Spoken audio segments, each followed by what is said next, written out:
Hare Krishna, Krishna Krishna, Hare Hare, Hare Rama, Rama Rama, Hare Hare, Krishna, Hare Krishna, Krishna Krishna, Hare Hare, Hare Rama, Rama Rama, Hare Hare.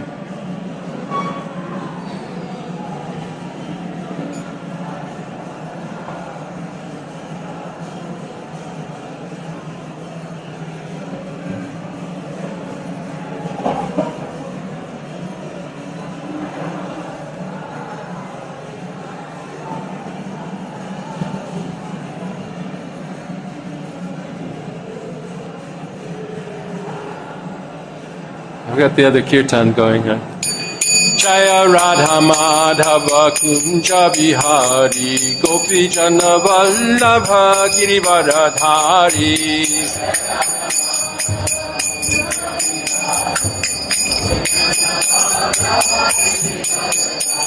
Jaya Radha Madhava Kunja Bihari Gopi Jana Vallabha Girivaradhari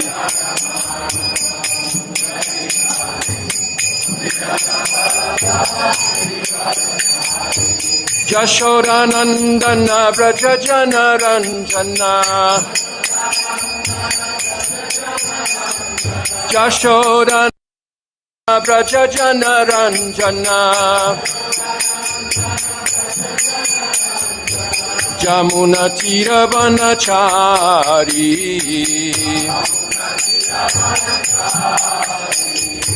Jamuna Tiravanachari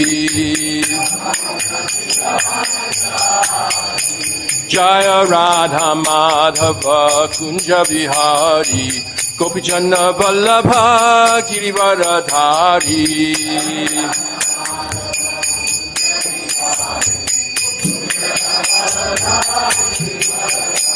Jaya Radha Madhava Kunja Bihari Gopi Jana Vallabha Girivaradhari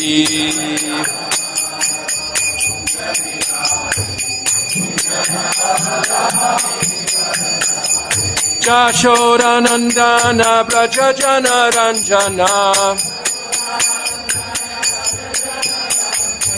Jashodanandana Vrajajana Ranjana Jamuna Tiravanachari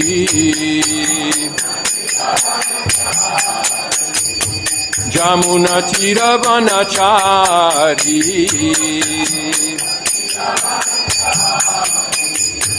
Hare Krishna, Krishna Krishna, Hare Hare, Hare Rama, Rama Rama, Hare Hare.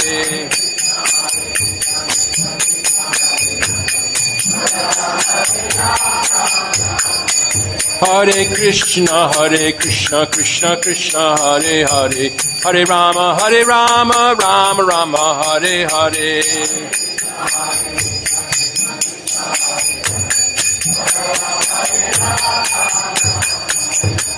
Hare Krishna, Krishna Krishna, Hare Hare, Hare Rama, Rama Rama, Hare Hare.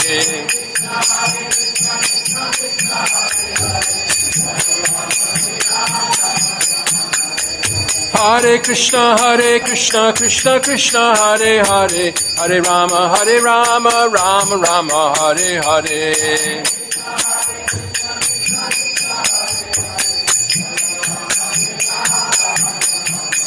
Jaya Prabhupada, Jaya Prabhupada, Jaya Prabhupada, Jaya Prabhupada.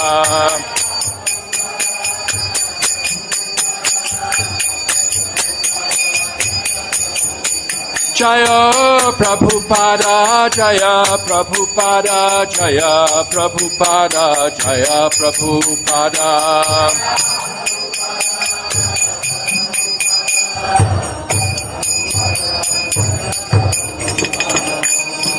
Jayam Vishnupad Paramahansa Privrajacharya Stottara Satta Shri Shrimad His Divine Grace A.C. Bhaktivedanta Swami Maharaj Srila Prabhupada Ki Jai Ananta Koti Vaishnava Vrinda Ki Jai Namacharya Haridas Thakur ki jai.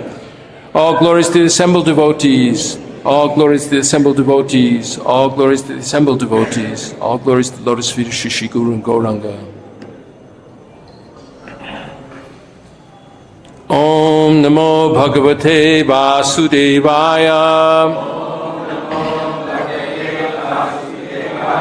Om Namo Bhagavate Vasudevaya. Om Namo Bhagavate Vasudevaya. Narayanam Namaskritya Naram Chaiva Narottamam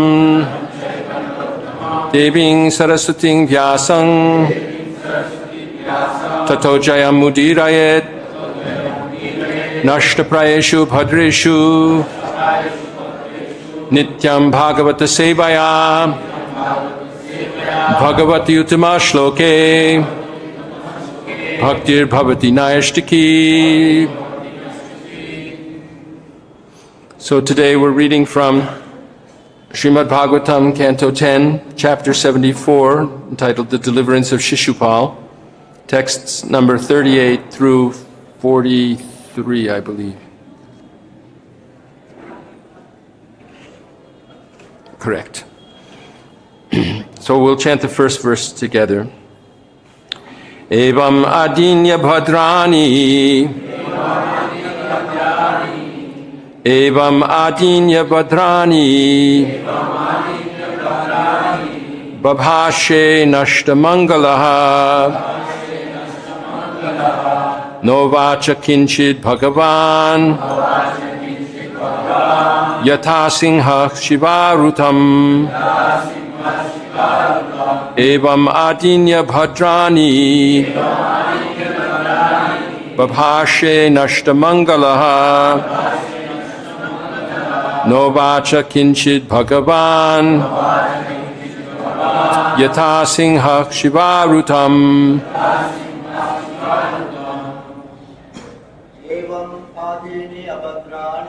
Evam adinya bhadrani. Babhashe nashtamangalaha. Novacha kinchit bhagavan. Yatha singha shivarutam. Evam adinya bhadrani.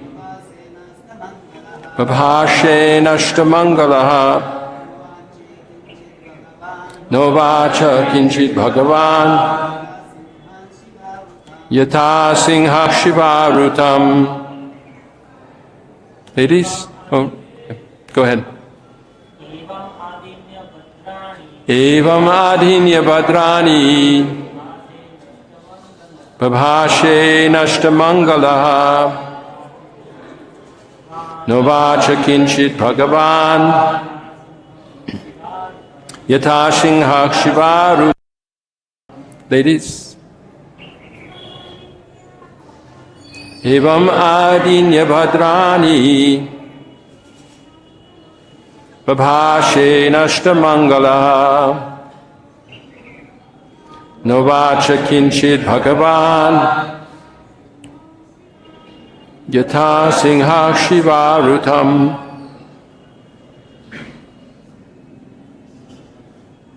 Anyone else? Evam adinya bhadrani. Babhashe nashtamangalaha. Novacha kinchid bhagavan. Yatha singha shivarutam. Word meanings.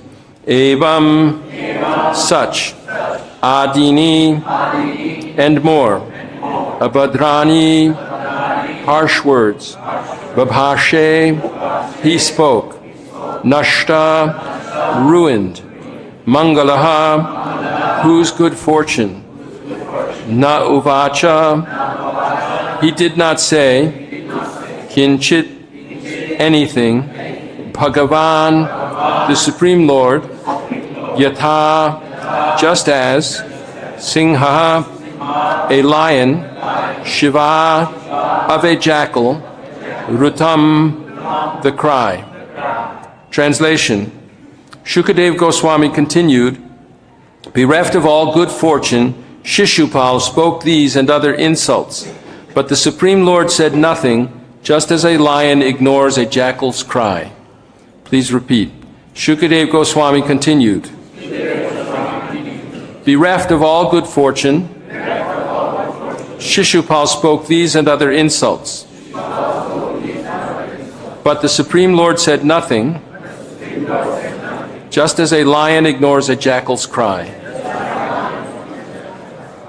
So now I'll just read the rest. Bhagavan nindanang shrutva duksahang tatchapasadaha karnao pidhaya nirjagmuhu shapantas chedipang rusha. Upon hearing such intolerable blasphemy of the Lord, several members of the assembly covered their ears and walked out, angrily cursing the king of Chedi. Nindang bhagavatak shringvangs tat parasya janasya va tato na paiti yahsopi yat yadha sukritach chutaha. Anyone who fails to immediately leave the place where he hears criticism of the Supreme Lord or his faithful devotee will certainly fall down, bereft of his pious credit. Tatak pandu sutak krudha matsya kaikaya srinjayaha udayudha samutastuhu shishupala jighang sabaha.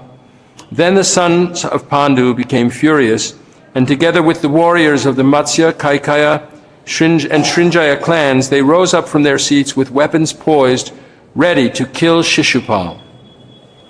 Tataschaidyas tasambranto jagrehe kadgacharmani bhartsayan Krishna pakshiyan ragyak sadasi bharata.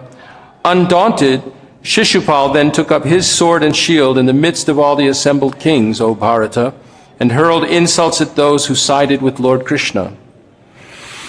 Text 43. Tavad utaya bhagavan svanivarya swayang rusha shirak shuranta chakrena jahara patato ripoho. At that point, the Supreme Lord stood up and checked his devotees. He then angrily sent forth his razor-sharp disc and severed the head of his enemy as he was attacking. Purport by the disciples of Srila Prabhupada. Srila Vishwanath Chakravarti Thakur explains the Lord's actions as follows. If Lord Krishna had done nothing, there probably would have been a savage fight on the sacrificial grounds, and thus the whole ceremony would have been drenched in blood, spoiling the sanctified atmosphere. Therefore, in order to protect the Rajasuya sacrifice of Krishna's beloved devotee Yudhishthir, the Lord immediately severed Shishupal's head with his razor-sharp disc in such a way that not a drop of blood fell within the sacrificial grounds. Om Jnana-timirandhasya Jnananjana Shalakaya Chakshurun Miditang Yena Tasmai Shri Gurave Namaha Shri Chaitanya Manobhishtam Sthapitam Yena Bhutale Swayam Rupa Kadamahyam Dadati Swapadantikam Vandeham Shri Guru Shri Yata Padakamalam Shri Gurun Vaishnavangscha Shri Rupam Sagrajatam Sahagana Raghunathan Vitang Tang Sajivam Sadvaitam Savadhutam Parijana Sahitam Krishna Chaitanya Devam Shri Radha Krishna Padan Sahagana Lalita Shri Vishakanditangscha. Hey Krishna Karuna Sindho Dinabandhu Jagatpate Gopesha Gopika Kanta Radha Kanta Namostute Tapta Kanchana Gaurangi Radhe Vrindavaneshwari Vrishabhanu Sute Devi Pranamami Hari Priye Panchakalpatarubhyascha Kripasindubhya evacha Patitanam Pavanebhyo Vaishnavebhyo Namo Namaha.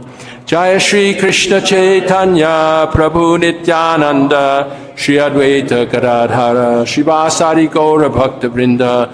Hare Krishna Krishna Krishna Hare Hare Hare Rama Rama Rama Hare Hare. So I've been invited to speak today. Please to take permission from my senior godbrothers and godsisters here, although I'm very junior to so many of them. But it's always wonderful to be able to speak about the glories of the Srimad Bhagavatam, which is our very means of conquest, such a wonderful scripture. In the first verse today, thank you. In the first verse today, you can hear me okay? Everybody can hear me? Hare Krishna. So, we hear that Shishupal was speaking these insults, blaspheming the Supreme Lord Sri Krishna, and he was bereft of all good fortune. And this is the result of committing this offense of blasphemy, that it destroys all of one's good qualities. Even if one is a devotee, one can commit various sins, but by chanting the holy name, although one shouldn't commit sins on the strength of chanting the holy name, but by engaging in devotional service, one will quickly be rectified. Kshiprang, what is the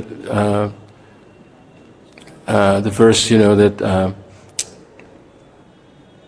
Bhavati Shikram Bhavati Dharmatma Sashvat Shantim. So one can be rectified from committing some mistakes, but from committing offenses to the Lord or His devotees, this is considered the mad elephant offense that can totally destroy one's devotional creeper. So it's the most horrible thing, the most thing that must be avoided altogether. And we see here that in the midst of these insults, Lord Krishna himself was unflappable. He was just like a lion, doesn't take consideration of a jackal's cry. So Lord Krishna was not at all disturbed by these insulting words.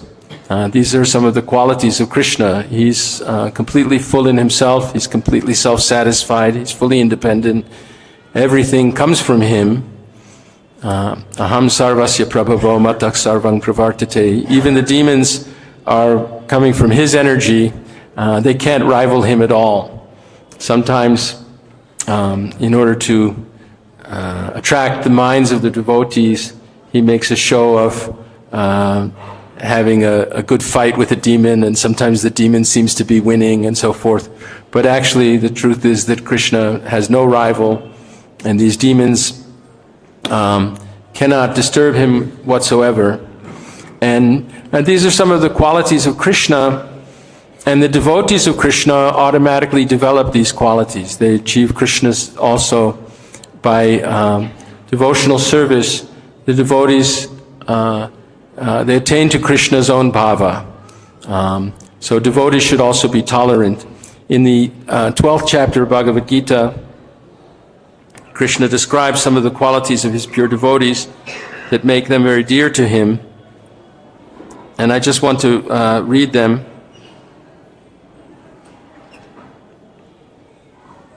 One who is not envious, but is a kind friend to all living entities, who does not think himself a proprietor, and is free from false ego, who is equal in both happiness and distress, who is tolerant, always satisfied, self-controlled, and engaged in devotional service with determination, his mind and intelligence fixed on me, such a devotee of mine is very dear to me. He by whom no one is put into difficulty, and who is not disturbed by anyone, who is equipoised in happiness and distress, fear and anxiety, is very dear to me. My devotee who is not dependent on the ordinary course of activities, who is pure, expert, without cares, free from all pains, and not striving for some result, is very dear to me. One who neither rejoices nor grieves, who neither laments nor desires, and who renounces both auspicious and inauspicious things, such a devotee is very dear to me. One who is equal to friends and enemies, who is equipoised in honor and dishonor, heat and cold, happiness and distress, fame and infamy, who is always free from contaminating association, always silent and satisfied with anything, who doesn't care for any residence, who is fixed in knowledge, and who is engaged in service. Such a person is very dear to me. So these are some of the qualities of pure devotees. There's 26 qualities that the pure devotees manifest because of their association with Krishna, they develop the qualities of Krishna. And Srila Prabhupada, in the purport to the last verse I read, he says, we may find some repetition in the descriptions of the qualifications of a devotee, but that is just to emphasize the fact that a devotee must acquire all these qualifications. Without good qualifications, one cannot be a pure devotee. Harava bhaktasya kuto mahadgunaha. One who is not a devotee has no good qualification. One who wants to be recognized as a devotee should develop the good qualifications. Of course, he does not extraneously endeavor to acquire these qualifications, but engagement in Krishna consciousness and devotional service automatically helps him develop them. So, what does it mean we don't extraneously try to develop these qualities? It means that through devotional service, one can actually manifest these qualities. If we try to just become these things without devotional service, it won't, like the verse was saying, Kuto mahadgunan manorate nasati davato bihi. We won't be able to manifest these pure qualities. But through our devotional service, when we're not on the platform of bodily consciousness, of false ego and sense gratification, by surrendering to Krishna, by constantly serving Krishna, constantly thinking of Krishna, engaging our mind and intelligence in Krishna, then the devotees develop these qualities of Krishna. So just like Krishna wasn't disturbed when he was being insulted, we won't feel disturbed if someone is insulting us or dishonoring us or mistreating us. Of course, we have to be practical. We shouldn't let anyone harm us. Devotees have to be careful. Like, you all know the story of Narada Muni's disciple, the cobra, and how at first he was, they knew he was a devotee, so they weren't afraid of him. So Narada Muni told him, you can show your hood, then they won't bother you. So devotees shouldn't, out of some false humility or something, subject themselves to being harmed by anyone. But at the same time, by devotional service, when we're actually connected, when we're feeling completely satisfied by our connection to the absolute Supreme Personality of Godhead, and we're feeling great happiness and bliss, these insults to our material body and the different sufferings of our material body become less significant to us and more external to us. They're temporary and they'll pass, and they're not the core of our consciousness where we're very, very happy. So, before getting into describing or discussing the nature of blasphemy and how it's dealt with, I want to take a little time to just glorify the amazing and wonderful and fascinating history of these gatekeepers who were cursed, Jai and Vijay, who were cursed by the four Kumaras, and they made a mistake. The four Kumaras were not yet devotees. They were completely pure sages who had kept themselves as little children to avoid being contaminated. They were completely pure, and like little children, they were curious and wandering in different places. And they actually wandered past the first 6 gates of Vaikuntha and were stopped at the 7th gate. So this was a mistake, but it was an understandable mistake, as they had not yet seen Lord Narayan and smelled the fragrance of his lotus feet. As it is said in Bhagavad Gita, Vishate tadanantaram bhaktya tvananyaya shakya bhaktya mam abhijanati yavan yaschasmi tatvataha tato mang tatvato gyatva vishate tadanantaram. To enter the kingdom of God, one has to be a devotee. One has to be engaged in devotional service. But in the 3rd canto, this pastime is described how these devotees, Jai and Vijay, made the mistake of forbidding these sages, and the sages, being like children, also responded angrily like a child who's forbidden to go somewhere, and they cursed the sages. And then the Lord came out to see what the commotion was about and to take care of the situation. He protects his devotees. In this case, when the Lord came out and the four Kumaras saw the beautiful Lord Narayan, saw his beautiful form. They smelled the fragrance from his lotus feet, of the tulsi leaves from his lotus feet. They became his devotees, and they felt regret at having cursed these doorkeepers, and they offered beautiful prayers. But then the Lord responded. He offered prayers back, offered instructions back, and said that he considered the mistake of his doorkeepers, his servants, to be his own mistake. This was that they were his representatives, and he glorified the Brahmanas, and not just the Brahmanas, the cows, and he mentioned the unprotected persons, namely Brahmanas, cows, women, children, and elderly are expected to be protected under the rules of Dharma, and that but especially he glorified these Brahmanas, and that an insult to the Brahmanas he considered was a great offense, and he took it as his own offense. And therefore he did not negate the curse. Now his servants, Jai and Vijay, were residents of Vaikuntha. It's understood that residents of Vaikuntha don't come to the material world. Nobody falls from the infallible world. But so Lord Krishna, in this case, they were cursed. You can see that this is so powerful that even a curse can cause someone to go to the material world. But Prabhupada mentions in the purport that because they were Vaikuntha Vasis, Lord Krishna protected him. They remembered him as demons, and this was a kind of bhakti yoga, unfavorable remembrance. But in anger, these three generations of demons were absorbed in him. Narada Muni says in the 7th canto that the demons can be even more intensely engaged in thinking of Krishna than the devotees can. He's praising it like that in the beginning of the 7th canto. This history of Jai and Vijay is important. It's told in the 3rd canto and the 7th canto. Again, we're hearing it in the 10th canto. And these demons are very important. In the Laghu Bhagavatamrita,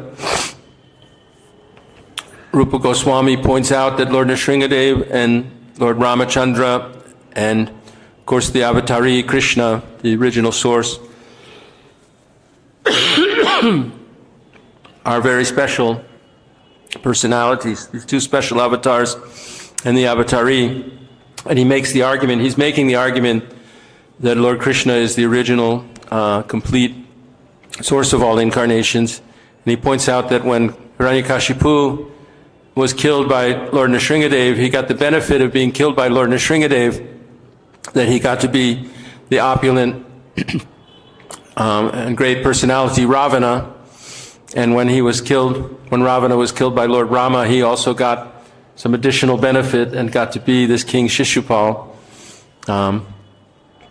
But that when Shishupal was killed by Lord Krishna, he saw the beautiful lotus-eyed Krishna, and then he was able to first attain Sayujya Mukti and then return back to Vaikuntha. And this is an argument that shows that Krishna himself is the original and supreme and more potent in his mercy than even Lord Rama or Lord Nrsingadev. So we should be careful in our missionary work not to make the mistake like Jai and Vijay. Actually, Lord Narayan then told them, it was foretold by Lakshmi Devi, that they had actually also stopped her when Krishna was sleeping. She wanted to return to Lord Narayan's side, and they stopped her, so that she was very angry, and that's why they ended up in this pastime making this mistake. But we have to be careful that our duty as servants of Srila Prabhupada, our mistakes will reflect on Srila Prabhupada. Our mistakes will reflect on Krishna consciousness, on the Vaishnavism, on the Krishna consciousness movement, and on Iskcon. So we have to be very careful to develop good qualities and to be very kind as preachers.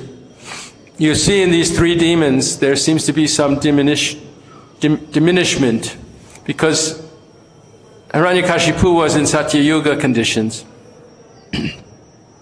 Ravana was in Treta Yuga conditions.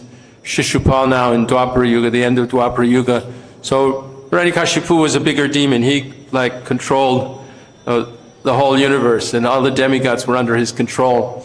Of course, Ravana was disturbing all the demigods. It's said that in the Satya Yuga, the demons and the demigods live on different planets, and they have war like that. In the Treta Yuga, they live on the same planet, but in different dynasties and different countries.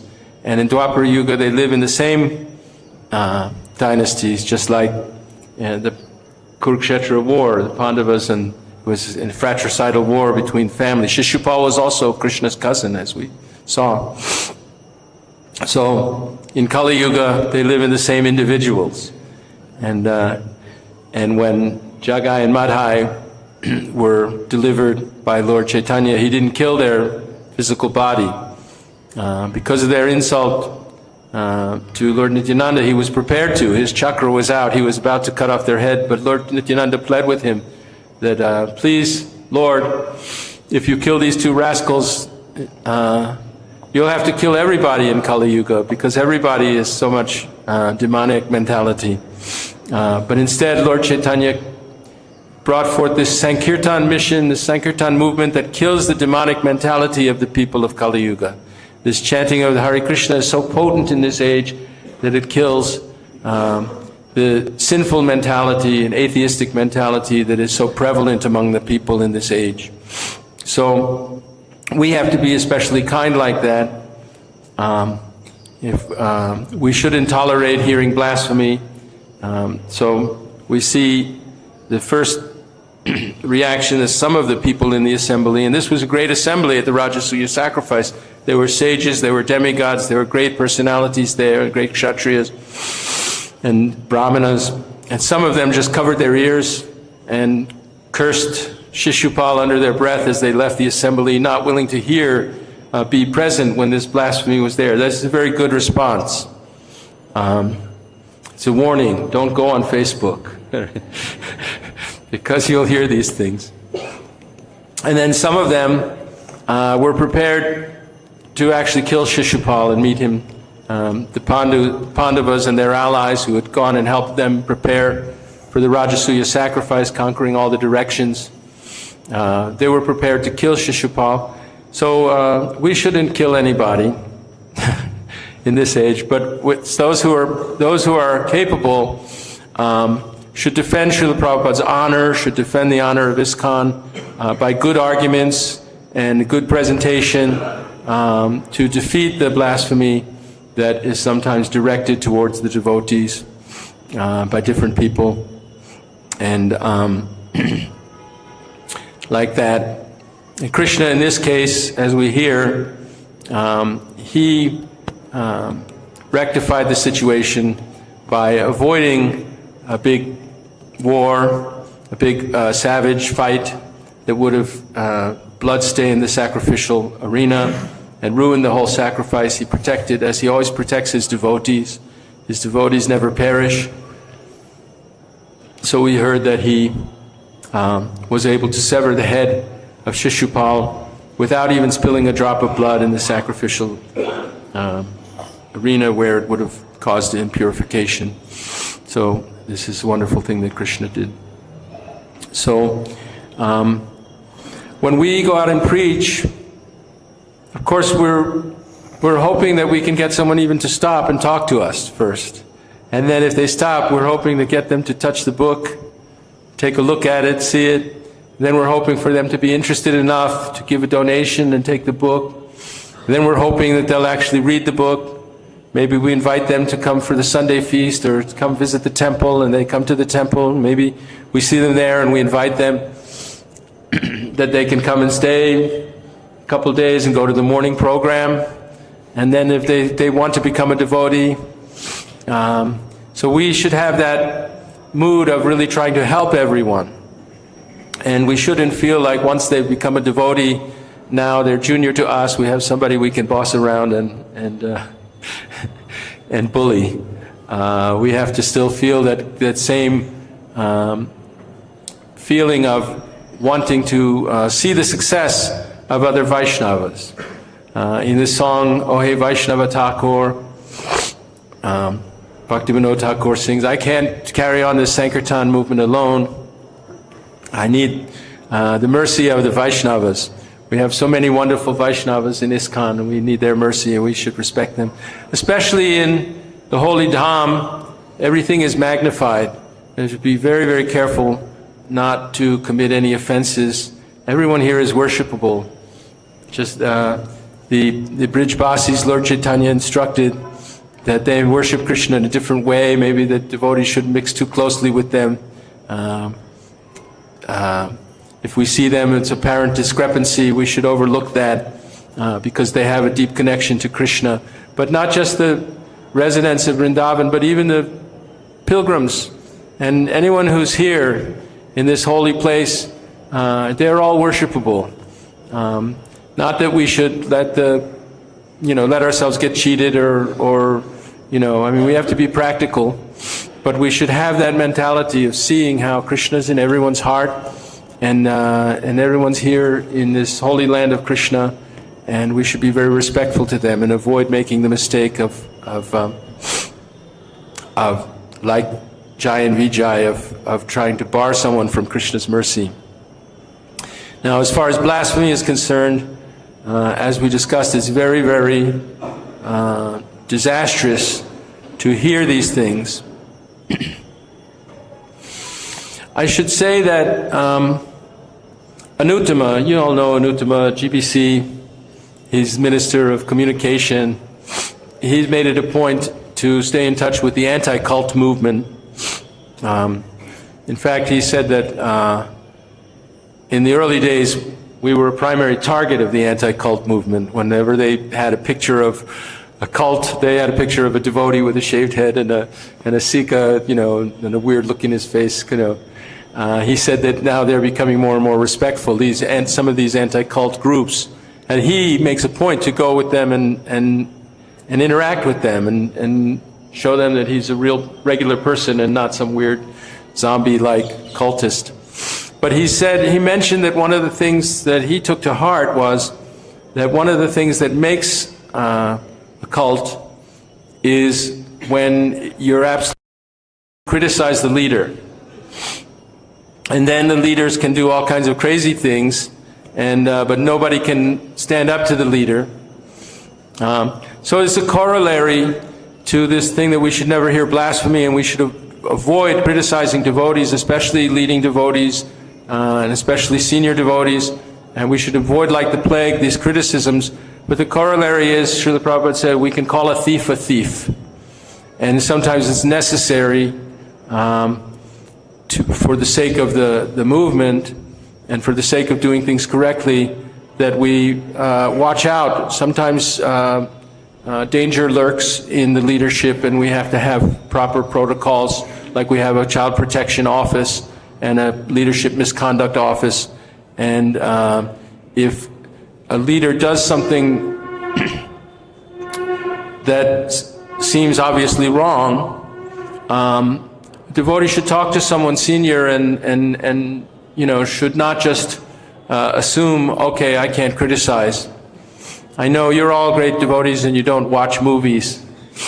I saw a movie, a Bollywood movie called Maharaja, and it was about a historical episode in the 19th century among the Vallabhacharya Sampradaya in Bombay, where there was one very powerful acharya, and he had started insisting that the virgin girls before they got married had illicit sex with him. He called it the divine service, and people would pay to watch it.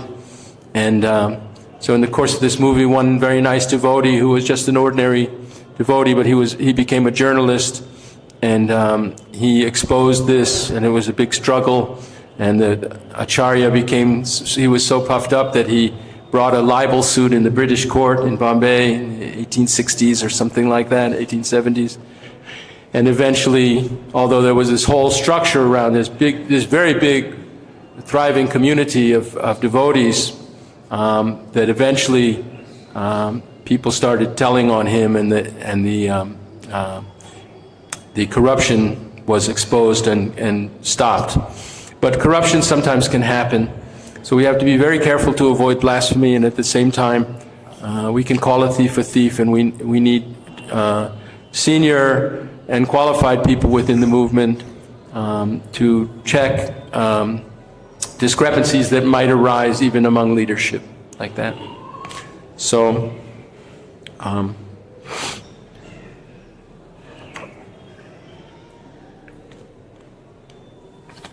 I could open it up at this time for some discussion. I probably have many other points that I wanted to cover, but I think this might be a good time for questions, comments, and realizations from the devotees.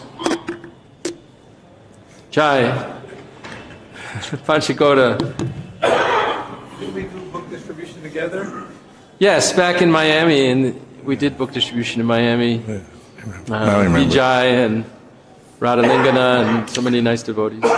So could it be also seen that Krishna orchestrated this whole Jai and Vijay to apparently offend the four Kumaras, because actually the Lord wanted to perform pastimes of maybe fighting with his devotees. So you could see it both ways. You said they made a mistake, but just like the Battle of Kurukshetra, Krishna orchestrated everything and put all the players in place. And this is also something that could be seen as orchestrated by Krishna for his Leela, and that we're getting through the through the Bhagavatam. Yes, Krishna enjoys a good fight. And in the spiritual world, there's no demons to actually fight. There's rumors of demons, but he doesn't get to fight them. So he has to come to the material world to fight demons. And some demons are actually forgetful of Krishna. And some of them remember him in different ways, just like Kamsa remembered him out of fear. He was always fearful. He heard that Krishna was going to come kill him. He was always thinking, when is Krishna going to kill me? I got to stop it. I'm going to, These Jai and Vijay, they're actually Krishna's servants, loyal servants, but by this divine arrangement, there's this wonderful, I mean, Srimad Bhagavatam is so glorious, and it's organized in such a way that it's so enlightening. But Krishna, by his wonderful arrangement, gets to play with fighting these demons who are actually his servants. And they play the part very well.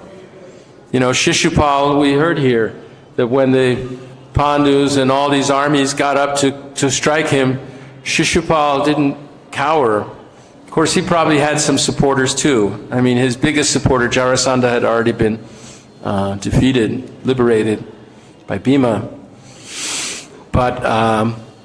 But he got up with his sword and shield and was ready to take them on. He was a real demon. He had the real, because this is the role he was playing in Krishna's pastimes.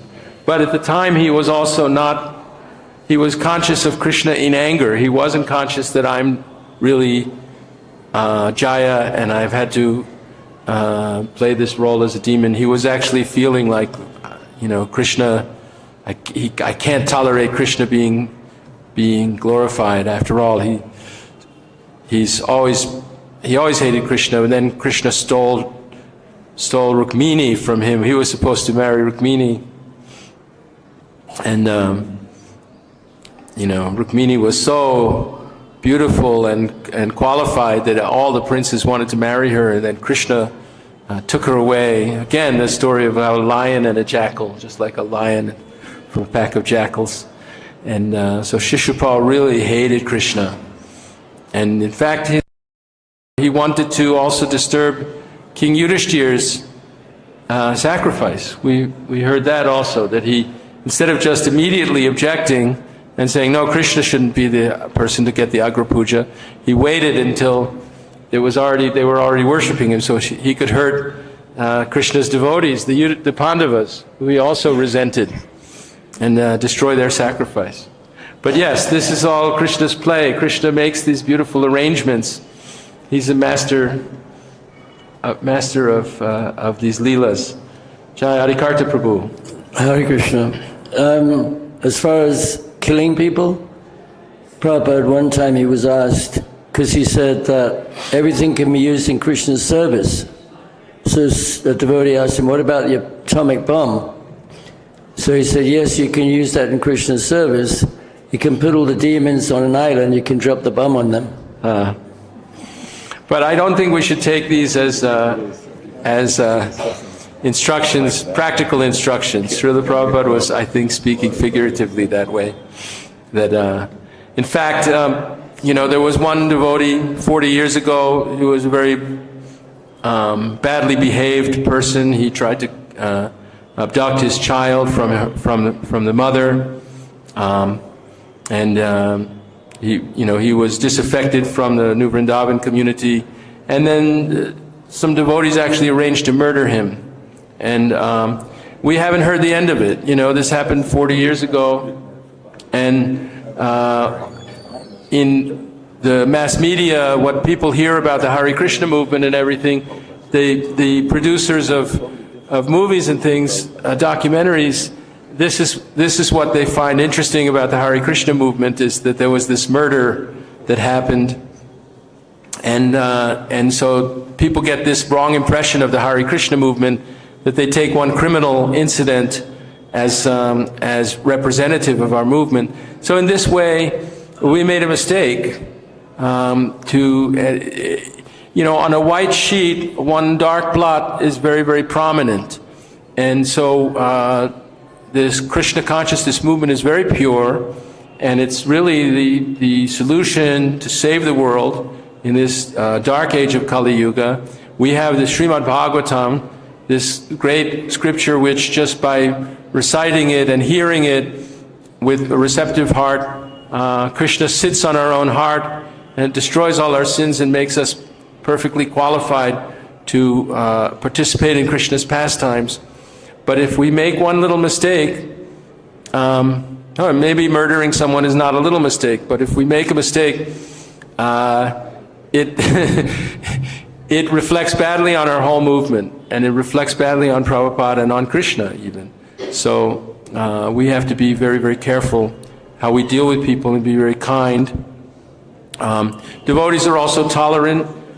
Sometimes, because we're beginners, we can treat each other roughly sometimes, and been treated roughly. The devotees who've been through the fire of ordeal, sometimes you can see how great and sincere and pure they are, that they've stuck it out through thick and thin.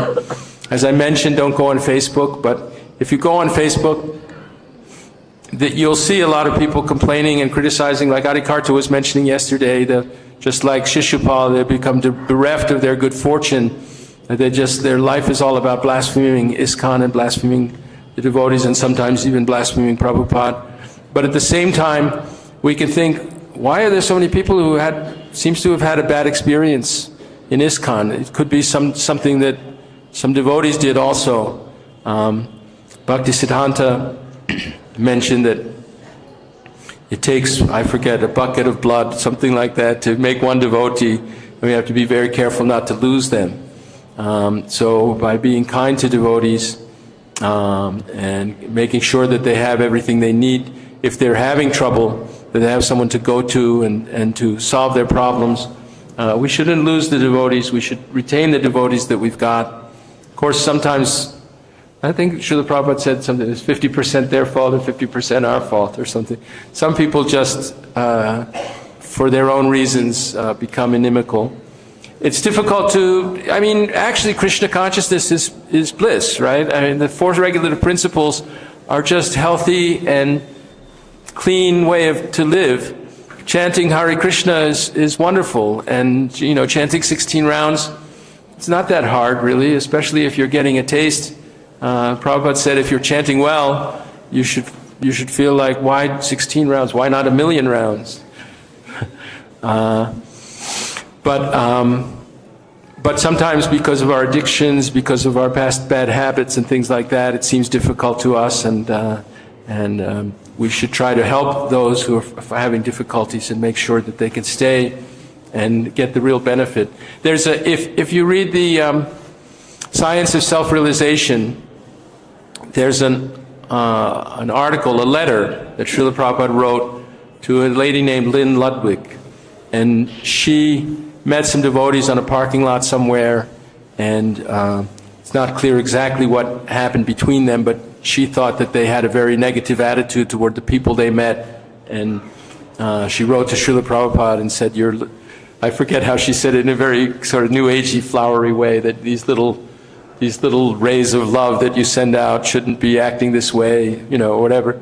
So Srila Prabhupada took the time to respond to her, and he mentioned that in the beginning, because devotees are declaring war on material energy, so sometimes in the beginning, to protect themselves, they become averse to the idea of material happiness, and they behave in such a way. Young celibate men sometimes become averse to women to protect themselves. But we shouldn't have, the women in our movement shouldn't be mistreated. A lot of them in the early days suffered a lot of crazy mistreatment and things. But we're all spirit souls, we're all devotees of Krishna, and we all should be kind to one another and help each other advance in Krishna consciousness. So Prabhupada wrote to them and said, again, this idea that when they become, in the beginning, they may have these aversions to material happiness that make them seem callous, and of course he said, I don't know what happened between those devotees and you, but he said that when they become successful in Krishna consciousness, then they become the purest, the greatest saintly people of the world. That's what this Krishna consciousness accomplishes. It turns people into saints with all the good qualities of the demigods, right? This verse was quoted in, I think it's Hanuman and the residents of Kimpur Shavarsa are praying in the 5th canto, and they say that Yasyasti bhaktir bhagavati kinchana sarvaya gunas tatra samasate suraha. And Prabhupada quoted the other part, harava bhaktas bhakteshu kuto mahadgunan matora denasatatavatophi. So the devotees, by their very engagement in connection with Krishna, just like Krishna is the supreme pure and the supreme purifier, and he's full of all these good qualities, the devotees will develop those good qualities too. Now, Shruta Kirti, I'm looking at you. You said you were going to have a good question for me. Put him on the spot. Put him on the spot.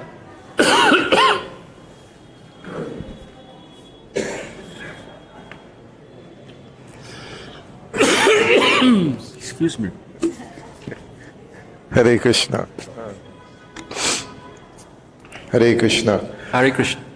I was thinking, and you started out in the beginning, of course, as Vaishnavas, devotees, we know criticism is a big stumbling block. But during your class, you also mentioned different things that have happened in our society. And could we think sometimes the fact that we don't stop and criticize things that should be criticized, and they keep increasing until the time when things like this do happen. So how do you make a balance between not criticizing what is actually false in what's being done or by different devotees? Just let it go because we don't want to criticize when it can actually make a blemish on our society itself. So two things. We should check our motive. Why are we criticizing?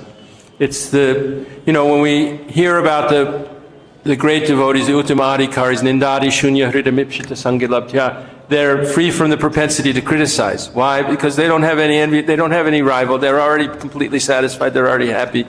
They don't have any envy in their heart. That's Nimatsaranam Satam. That makes them eligible to really receive Srimad Bhagavatam. So, but nevertheless, as a matter of responsibility, we can call a thief a thief. We have duties to protect the movement, to protect the preaching program, to make sure it's going nicely, to instruct the juniors so that they learn how to do things correctly. But we should check our motive, that are we doing it because of some deficiency in us, or are we doing it because of some responsibility to make sure it's constructive, to fix a problem? And secondly, we need to pay attention to the method. Just going on social media and saying, these devotees are terrible, they did these terrible things to me, or something like that, it's not constructive. It's not going to really help anything. It's not going to solve your problem, and it may be very dangerous for you to distract you from the actual. Even if you leave Iskcon, at least you should not stop chanting Hare Krishna, not stop performing devotional service. Of course, we should never leave Iskcon, but even if we do, some people do, they find shelter in some other society or some other spiritual master, another Gaudiya Vaishnava, or even another Vaishnava Sampradaya, but some people, they become very critical, but they stop following the four regular principles and they stop chanting, but they still maintain this desire to criticize. So the method should be designed to actually rectify the situation. So it's better to go to a senior person who can help. And we also have organizations, like I mentioned, the CPO. Another problem, we hate to talk about these things, but another problem in our movement, it happens in other churches and anything where children are camping out. Things the Boy Scouts of America had a big problem is there are pedophiles, and nobody likes to think about it or talk about it, but it really happens. There are people who prey on children for sexual pleasure, and sometimes that happened in our society, in our schools as well. And of course we have to stamp that out very vigorously and make sure that never happens. So we have to have programs designed properly in place to protect children, just like we were talking about before, women, children, Brahmins, cows, and the elderly. We also have to take care of the elderly. We shouldn't see that there's a dichotomy that between, sometimes on both sides, protecting the institution and protecting the devotees. The institution will become stronger if we properly protect the devotees. And also, to protect the devotees, we don't have to bash the institution, and we don't have to, we should be able to know that we don't have to destroy the devotional career of someone because of some mistake they made many years ago. So these things need to be balanced. So I would say those two things. Check your motive, that you're doing it out of a sense of being constructive and trying to fix a problem out of responsibility, and then check your method. Make sure that you're doing it in a way that's actually designed to have the desired constructive result. But otherwise, be very careful when you hear criticism. Don't let yourself get contaminated. If you're a junior devotee, don't let yourself be hurt, but maybe you don't have necessarily the responsibility to fix the problems that you see. At least check with someone who's more experienced and more senior, and trust your common sense, but at the same time, don't become like Shishupal, someone who's just out of envy and conceitedness and false ego, blaspheming and criticizing. Anything else? Grantaraj Srimad Bhagavatam ki jai, Shri Krishna ki jai, Srila Prabhupada ki jai.